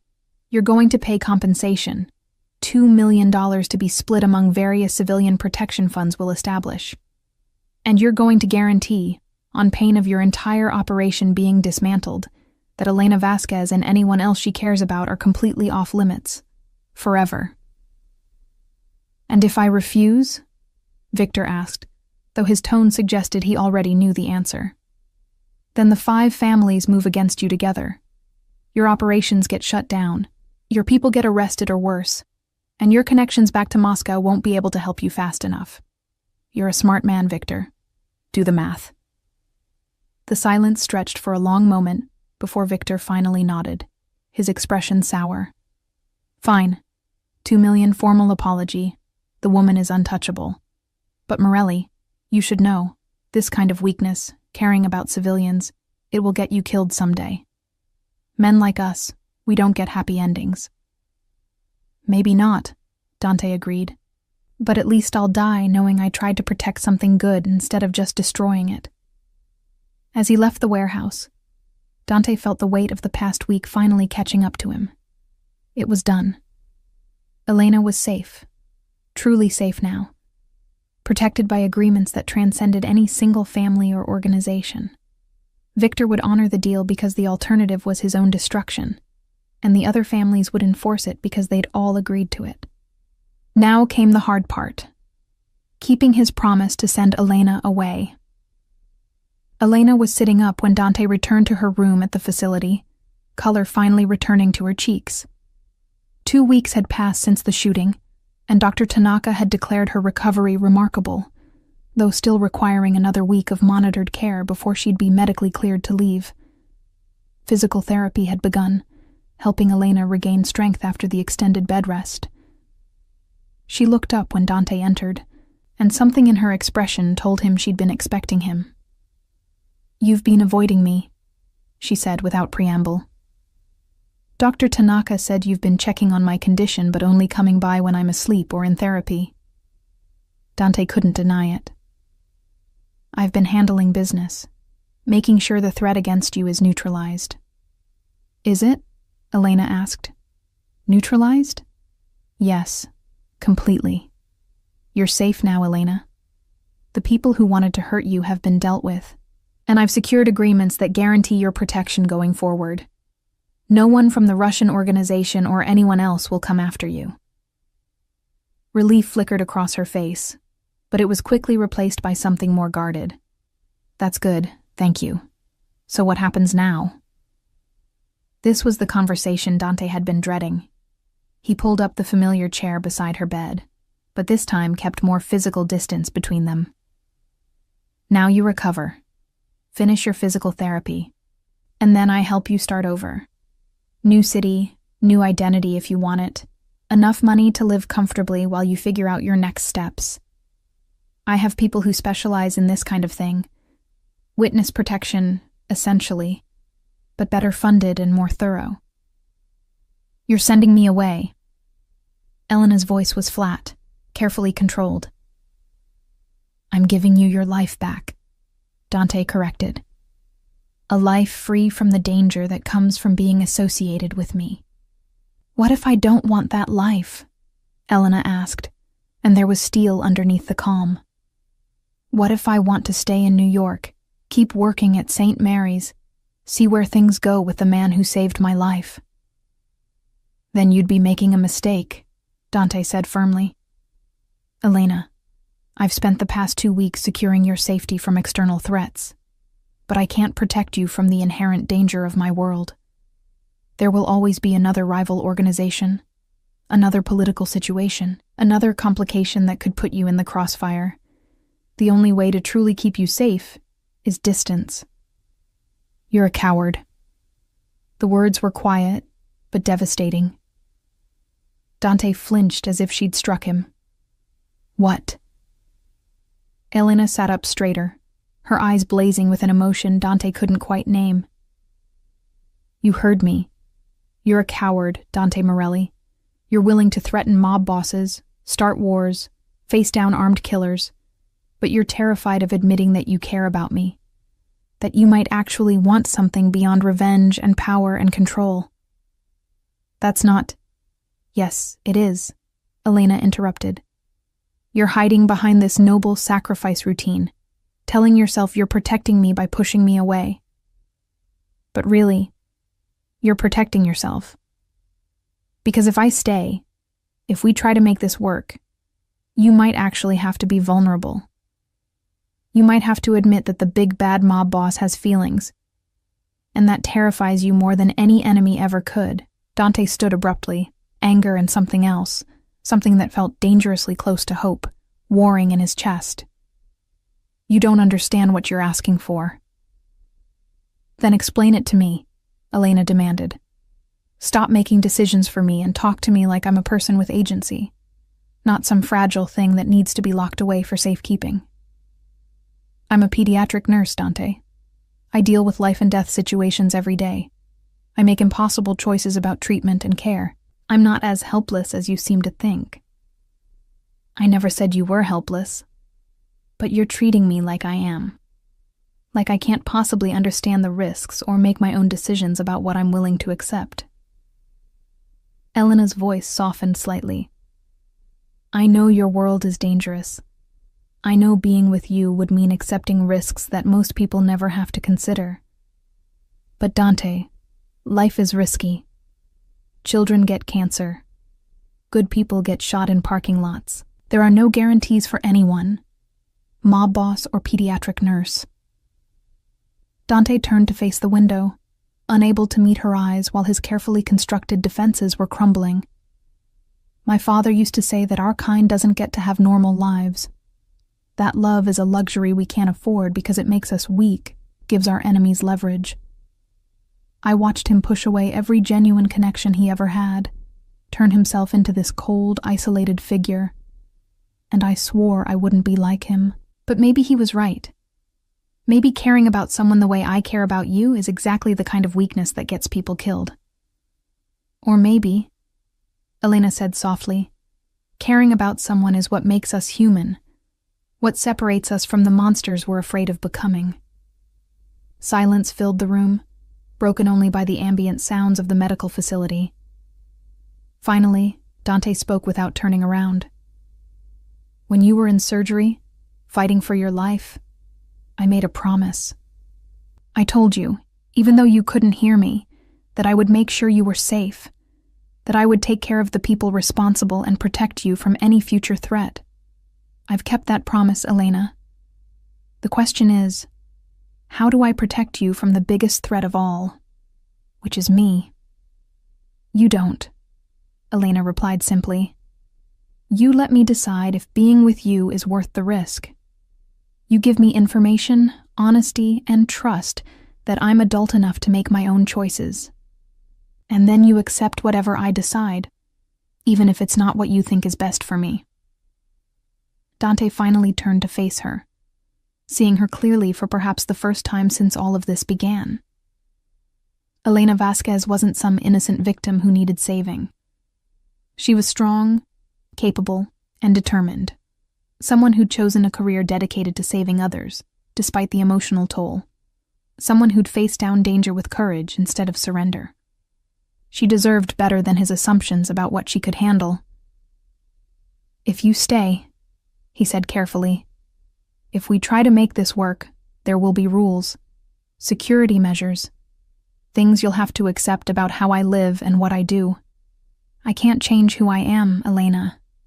I can't suddenly become legitimate or leave my family business, not without starting a war that would endanger everyone I'm responsible for." "I'm not asking you to change who you are," Elena replied. "I'm asking you to let me in, to stop trying to protect me from yourself and trust that I know what I'm getting into." "You don't, though," Dante insisted. "You can't possibly understand what it means to be involved with someone like me. The surveillance, the threats, the constant awareness that someone might try to use you as leverage, the knowledge that people I've hurt might seek revenge through you. That's not a life, Elena. That's a prison. And yet you live it every day," Elena pointed out. "Your sister lives it, your nephew, everyone in your organization. If they can find meaning and connection despite those risks, why can't I?" "Because I couldn't survive losing you," Dante thought but didn't say. "Because you've become the thing I care about most. And that makes you the most dangerous vulnerability I have." But looking at Elena, seeing the determination in her eyes and the set of her jaw, Dante realized that continuing to push her away wasn't noble. It was selfish. He was making decisions based on his own fear, not her actual needs or desires. And if there was one thing Dante had learned in his years running the family, it was that fear-based decisions rarely led anywhere good. "All right," he said finally, returning to sit beside her bed. "If you're sure about this, if you really want to try, then we do it carefully. Security detail whenever you leave the facility. Background checks on anyone new in your life. Regular sweeps of your apartment for bugs or tracking devices. You'll hate it, Elena. It'll feel invasive and paranoid and exhausting." "Probably," Elena agreed. "But I'll hate being shipped off to some random city to start over even more. And I'll regret not taking this chance for the rest of my life." Dante took her hand, marveling at how such a simple gesture could feel so significant. "I don't know how to do this. Relationships, normal ones where people care about each other and aren't constantly preparing for betrayal or attack. My world doesn't have a roadmap for that." "Then we'll figure it out together," Elena said, squeezing his hand gently. "One day at a time. Starting with you actually visiting me when I'm awake, instead of sneaking in while I'm asleep like some kind of worried ghost." Despite everything, Dante felt a smile tugging at his lips. "I wasn't sneaking. I was. Checking on your condition." "You were reading to me," Elena corrected. "Dr. Tanaka told me. Children's stories. She said you'd sit for hours just reading aloud even though I couldn't respond." Dante felt heat rise in his cheeks, an unfamiliar sensation that he recognized as embarrassment. The doctor suggested auditory stimulation might help with recovery. "Uh-huh. And which doctor suggested reading fairy tales specifically?" "You used to read those to the children in the pediatric ward," Dante admitted, "to calm them down when they were scared, I thought." He trailed off, unsure how to articulate what he'd been thinking during those long hours by her bedside. "You thought they might comfort me too," Elena finished softly. "That's possibly the sweetest thing anyone's ever done for me." "Don't get used to it," Dante said, but there was no heat in his words. "I have a reputation to maintain." "Right, big scary mob boss. Can't have anyone knowing you have a heart." "Exactly." They sat in comfortable silence for a moment before Elena asked, "So what happens now? I mean, practically speaking. When I'm cleared to leave here, do I go back to my apartment? Back to work?" Dante had been thinking about this. "Your apartment isn't secure enough. I'd prefer you stay in a property I control, somewhere with better security infrastructure. As for work, that's your decision. But St. Mary's might not be safe for a while. Even with the agreements in place, Returning to the exact location where you were targeted could invite trouble. I'm not abandoning my patients, Elena said firmly. Those children depend on me. Their families depend on me. I can't just disappear because something bad happened. I'm not asking you to abandon them permanently. Just take some time. Let things settle. Maybe transfer to a different hospital unit where you're less visible. Dante paused, then added carefully. Or there's another option. I mentioned before that I've been making donations to St. Mary's. What if those donations came with a condition? That the hospital create a new program for at-risk children, something that operates outside the normal hospital structure. You could run it, work with the same patient population, but with more security built in. Elena considered this. A private clinic? Funded by mob money? Funded by money that could be doing a lot worse things, Dante corrected. Money that could actually help children instead of other purposes. It would be legitimate, fully licensed, everything above board, just with better security than a typical clinic. You've really thought about this. I've had 2 weeks to think about nothing but how to keep you safe while still letting you do the work you love. This seemed like a compromise. Elena was quiet for a long moment, then nodded slowly. Okay, I'd want to see the details, make sure the medical side is properly structured. But yeah, that could work. It would actually be amazing. We could provide services to families who fall through the cracks of the regular healthcare system. Exactly. Dante felt some of the tension leave his shoulders. So, we have a plan. You finish recovering here, then we set up proper security at a new location. Meanwhile, we work on establishing the clinic. Give it 6 months, maybe a year, before you consider returning to St. Mary's directly. And us? Elena asked. What's the plan there? Dante met her eyes, seeing both vulnerability and hope in them. Honestly, I have no idea. I've never done this before, caring about someone enough to want to protect them from myself. So we take it slow, figure it out as we go. I'll try not to be too overbearing with the security measures. You try not to take unnecessary risks. And we both try to be honest about what we want and what we're afraid of. That sounds surprisingly healthy for a relationship starting under these circumstances. Don't get too excited. I'll probably screw it up somehow. I'm not exactly known for emotional intelligence or healthy communication. Elena laughed, the sound surprising both of them. It was the first time Dante had heard her laugh since before the shooting, and it was like sunlight breaking through storm clouds. Well, lucky for you, I'm extremely patient. Comes with the job. You can't work with sick children without learning patience. I'm not a child, Dante protested. No, but you're definitely wounded, emotionally at least, and helping wounded things heal is kind of my specialty. Dante wanted to argue, to insist he wasn't wounded or broken or in need of healing. But looking at Elena, seeing the warmth and acceptance in her eyes, he found he couldn't. Maybe he was wounded. Maybe his father's cold isolation and his mother's early death and all the violence he'd witnessed and committed had left scars that ran deeper than he'd ever acknowledged. And maybe, just maybe, letting someone try to help heal those wounds wasn't weakness. Maybe it was the bravest thing he'd ever done. You know what I remembered while I was unconscious? Elena said suddenly. That fundraiser you attended at the hospital. You were so out of place among all the doctors and administrators and wealthy donors. Everyone could tell you didn't really belong in that world.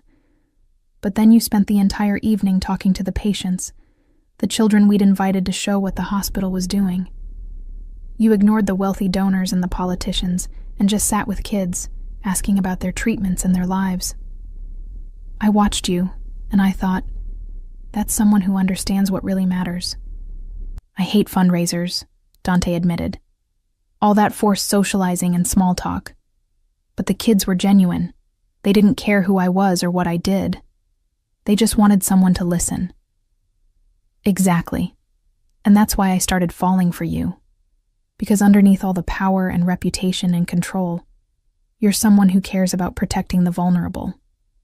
You just show it in different ways than most people. Dante felt something unfamiliar and uncomfortable in his chest. Vulnerability, maybe. Or hope, or both. I don't know if I can be the person you seem to think I am, Elena. You don't have to be anyone other than who you are. That's enough. Over the next week, as Elena continued her recovery, and Dante arranged the various practical matters involved in their new arrangement, something shifted between them. The awkward distance that had characterized their relationship before the shooting gave way to easier conversation, shared silences that felt comfortable rather than tense, and a growing sense of partnership. Dante found himself sharing details about his life he'd never told anyone outside his immediate family. The pressure of leadership, the weight of being responsible for hundreds of people's livelihoods, the constant balancing act between violence and restraint. Elena listened without judgment, offering perspectives that were refreshingly different from the typical mob mentality Dante dealt with daily. In turn, Elena opened up about her own struggles, the emotional toll of working with dying children, the burnout that plagued pediatric healthcare workers, the guilt she felt when she couldn't save everyone. Dante recognized in her stories the same kind of survivor's burden he carried, the knowledge that you'd done your best, but it sometimes wasn't enough. They were, he realized, more similar than they'd initially appeared, both dedicated to protecting those weaker than themselves, both willing to make personal sacrifices for people under their care, both scarred by the impossibility of saving everyone. The difference was that Elena channeled her dedication into healing, while Dante's path had led to violence. But maybe, those paths could coexist without destroying each other. On Elena's last day at the facility, before she transferred to the secure apartment Dante had arranged in Tribeca, Dr. Tanaka did a final examination and declared her medically cleared for discharge with continued outpatient follow-up. "You've healed remarkably well," Dr. Tanaka told Elena. "Both physically and, from what I can see, emotionally. Whatever Mr. Morelli is doing, it seems to be working." After the doctor left, Elena turned to Dante with a slight smile. "She thinks you're good for me." "She's probably the only one," Dante replied. "My own people think I've lost my mind, getting involved with a civilian. The other families think I'm showing weakness. And your co-workers." He trailed off. "My co-workers don't know," Elena finished. "And they don't need to. This is my life, my choice. What anyone else thinks about it is irrelevant." As they prepared to leave the facility, Dante's phone buzzed with a message from Marco. "Everything's ready. Apartment secured. Security team in place. Welcome home." Home. The word felt strange in this context. The Tribeca apartment had been purchased months ago as a safe house, a backup location for when primary properties were compromised. But now it would be Elena's home, and by extension, a place where Dante could be something other than just the boss. A place where he could be simply Dante, the man who'd fallen for a nurse who saved lives while he took them. The apartment was on the top floor of a renovated warehouse building, with 3 bedrooms, high ceilings, and windows overlooking the Hudson River. Marco had overseen the furnishing personally, working from a list Elena had provided of essentials and preferences. The result was surprisingly homey, nothing like the sterile luxury of Dante's usual properties, but rather a space that felt like it could actually be lived in. "It's perfect," Elena said, walking through the rooms with obvious delight. "Marco has surprisingly good taste in furniture." "Don't tell him that," Dante warned. "He'll never let me hear the end of it." Elena turned to face him, her expression turning more serious. "Dante, I know this is a huge adjustment for both of us, and I know you're probably terrified that I'm going to get hurt again, or that this whole thing is a mistake. But I want you to know, I'm not going anywhere. Whatever challenges come, we face them together. That's what this means." Dante crossed the room to stand in front of her, close enough to touch but not quite doing so. "I've spent my entire adult life avoiding exactly this kind of commitment, this kind of vulnerability. Do you have any idea how terrifying you are to me?" "Good," Elena replied, reaching up to touch his face gently. "You should be terrified. It means you care enough for it to matter. And Dante? You're terrifying to me too. But that's okay. Sometimes the best things in life are the ones that scare us most." He kissed her then, finally giving in to the impulse he'd been suppressing for months. It was gentle and careful, mindful of her still healing injuries, but no less meaningful for that. Elena's arms came up around his neck, holding him close. And for the first time since this all began, Dante allowed himself to believe that maybe, just maybe, they could actually make this work. When they finally pulled apart, both slightly breathless, Elena rested her forehead against his. "So what happens now? I mean, after we've had our dramatic kiss scene and everything." "Now," Dante smiled, genuinely smiled, in a way he couldn't remember doing in years. "Now we live. You heal. I figure out how to run a criminal empire while maintaining a relationship with someone who reminds me every day why some things are worth protecting. We make mistakes, probably a lot of them. We argue about security protocols and my overprotective tendencies and your stubborn insistence on taking risks I don't approve of." "Sounds perfect," Elena said, and the scary thing was, she actually seemed to mean it. 3 months later, the Elena Vasquez Pediatric Care Center opened its doors in a renovated building in the Bronx. Funded through a complex series of legitimate Morelli business holdings, the clinic provided free and low-cost healthcare to underserved children throughout New York City. Elena ran it with the same passionate dedication she'd brought to St. Mary's, but now with resources and support that had been impossible in the overworked hospital system. Dante attended the opening ceremony, standing in the back of the room as Elena gave a speech thanking the donors, never mentioning him by name, respecting the boundaries they'd agreed upon. But as she talked about providing care for the most vulnerable among us and creating a safe place where children can heal, her eyes found his in the crowd, and the look they shared said everything that couldn't be spoken aloud. That evening, as they sat in the Tribeca apartment reviewing the day's success, Elena leaned against Dante's shoulder with a contented sigh. "You know what the best part of today was?" "What?" "Seeing the faces of those kids' parents when we told them they wouldn't have to choose between rent and their child's medical care. Like we'd given them back hope." She paused, then added quietly, "That's what you've done for me too, in a way. Given me back hope that good things can exist even in dark situations." Dante pressed a kiss to the top of her head. "You're the good thing, Elena. I'm just the dark situation trying not to ruin it." "You haven't ruined anything. You've actually made my life better. Better than I ever expected it could be. Safer, sure, with all your security measures that drive me crazy. But also fuller, richer. You've shown me that it's possible to acknowledge the darkness in the world without being consumed by it. To do good work, despite knowing how much evil exists. You're making me sound way more philosophical than I actually am. Am I, though?" Elena tilted her head to look up at him. "You run an organization that could do terrible things, but you've been slowly redirecting it toward more legitimate operations. The clinic is just one example.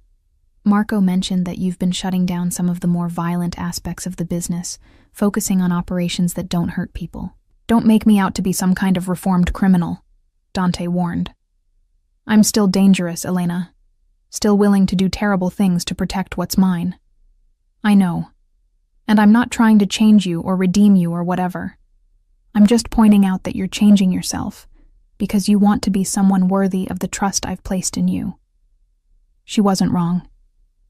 In the 3 months since Elena had come into his life, truly into his life, not just orbiting around it like before, Dante had made decisions he never would have considered previously, reducing the family's involvement in certain black market operations, being more selective about violence, using it only when absolutely necessary rather than as a first option, even talking to legitimate business consultants about gradually transitioning the Morelli empire toward legal enterprises.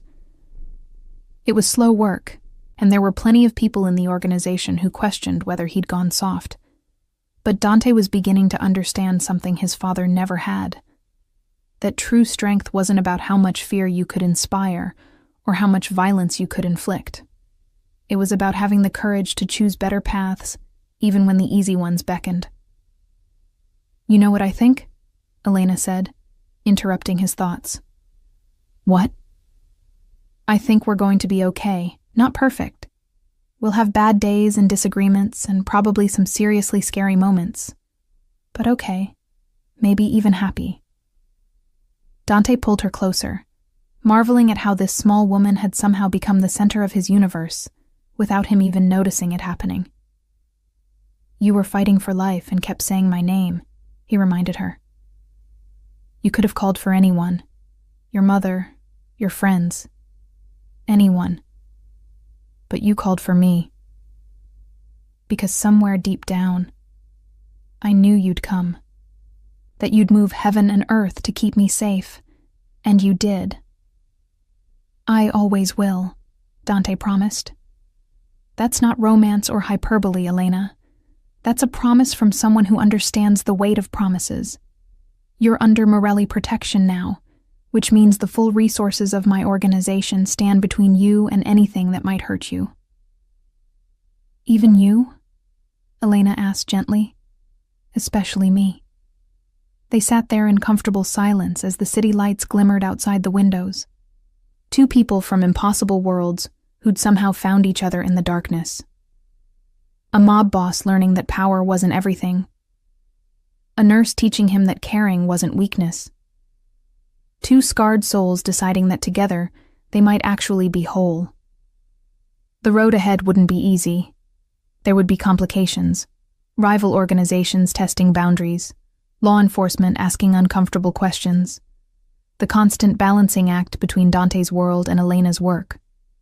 But for the first time in his life, Dante found himself looking forward to the future rather than simply surviving it. Because Elena had been right.